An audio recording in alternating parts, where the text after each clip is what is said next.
In this video, we will be going on 2 African safaris, one on land and one on water. The safari on the water will be a boat safari in South Africa's St. Lucia Estuary, which drains into the Indian Ocean and is known for its hippo sightings. The land safari will be in South Africa's Hluhluwe Imfolozi Game Reserve, a massive wilderness where we will be seeing animals of all kinds. In this video, you can expect to enjoy the ultra-rare white rhinos, elephants, zebras, African buffalo, and much more. I want to share with you that the safaris were shot on my iPhone 13 Pro. My hope is that this video gives you inspiration and peace of mind that if you go on an African safari in the future, you can capture incredible moments just with the device in your pocket without purchasing expensive camera equipment. Our adventure starts here on the east coast of South Africa, where we saw the Indian Ocean for the very first time.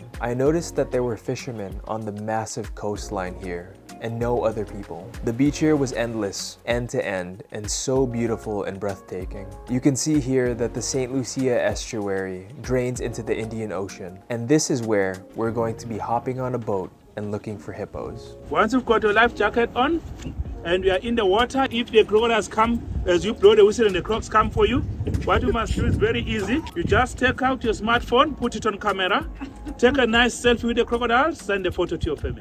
Don't ask goodbye. Okay. Immediately after setting sail, we saw a hippo opening its mouth, which is exactly what I hoped I would be able to capture for you all to see. St. Lucia Estuary is home to over 800 hippos and 1,200 Nile crocodiles. We came across a Nile crocodile early on the tour as well. It remained still while we observed it sunbathing.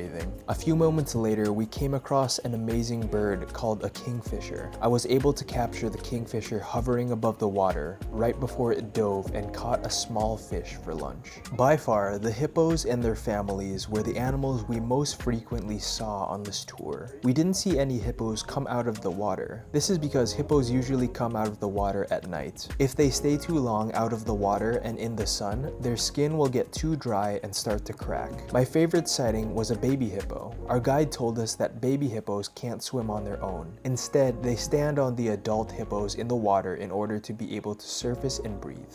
Safaris in Africa, whether they're on land or on water, are so exciting because of how unpredictable the animal sightings will be. On land safaris in Africa, pickup trucks are custom fitted to elevate the passengers and give them a 360 view of their surroundings. So it's a conservation area, by the way. Everything that we see here is natural. Even if the animal is sick, we don't treat the animal. We let the nature to take it course.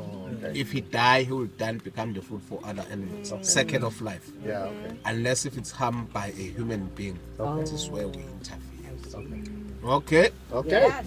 One of the primary missions of Hluhluwe is to protect rhinos from poachers and allow them to thrive. During our many safaris on this Africa trip, we never saw any rhinos except for this encounter early in the morning in Hluhluwe. We spotted a pair of drowsy white rhinos just waking up to start their day. You'll notice that the horns of these rhinos are cut off and missing. This is in order to protect them from potential poachers that will kill them for their horns. I learned from the guide that they are called white rhinos because of a misinterpretation of language. When people first discovered white rhinos, they called them wide rhinos, but this was misinterpreted as white, which stuck. This is why these rhinos that aren't white at all have been named white. During this Africa series, we will be seeing countless animals, but this is the only time we will be able to enjoy African rhinos in the wild, which highlights just how rare this encounter was. The size of Hluhluwe is 96,000 hectares or 370 square miles. It would take a day and a half to drive around the whole park. From my experience, the sense of scale that you get when you're inside this protected area is hard to describe unless you're physically here. The guides communicate through radio and check in with each other to share information on recent sightings. This ensures that all guests have the best chance of amazing encounters. In the safari vehicle, your imagination tries to fill in the gaps of just how many animals are living here. During the tour, we would stick to the dirt and paved roads and had so many animal encounters, and you can't help but ask yourself, what could be in the lands between?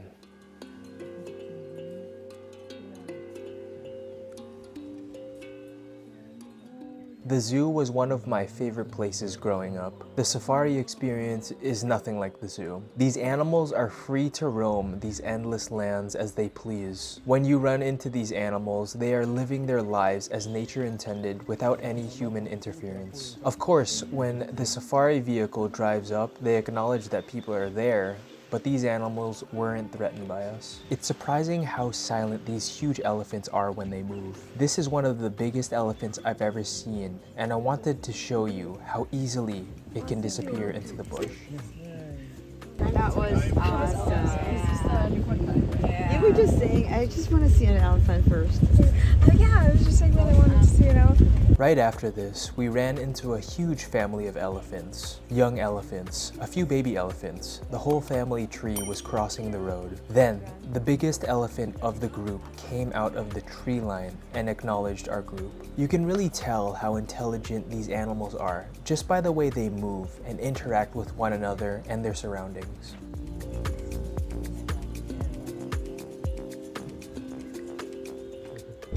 The trees are blocking the view. I have 10,000.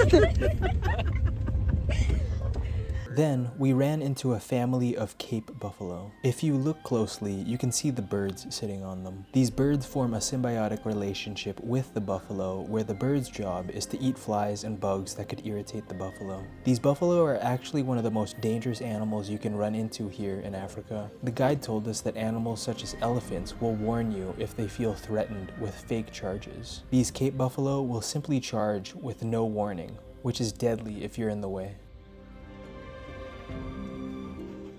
These are impalas, just like the Nissan Impala. You can tell that these are all male impalas because of the horns on their heads. Impalas are one of the food sources for lions, which we will be running into in an upcoming safari on the channel. I can't wait to share with all of you the adventures we're going to be having in the upcoming safaris and all the other adventures that I have in store for you guys from this Africa trip. We're going to see lions, giraffes, and maybe even leopards if we're lucky. In one of the upcoming videos in this Africa series, we're going to be visiting Kruger National Park, one of the largest game reserves in the world, and we're going to be seeing animals that we didn't see here in Hluhluwe. Also, we're going to be taking a helicopter over Victoria Falls, which is the largest waterfall in the world. If you enjoyed the land and water safaris in this video, I know you're going to love getting into the shark cage with us off the coast of South Africa in the Atlantic Ocean. You can expect to see African wildlife from the underwater perspective and see what it's like to be inches away from sharks and stingrays. Click here to jump in the shark cage with us, or click right here for the next video in this Africa series. I'll see you all there.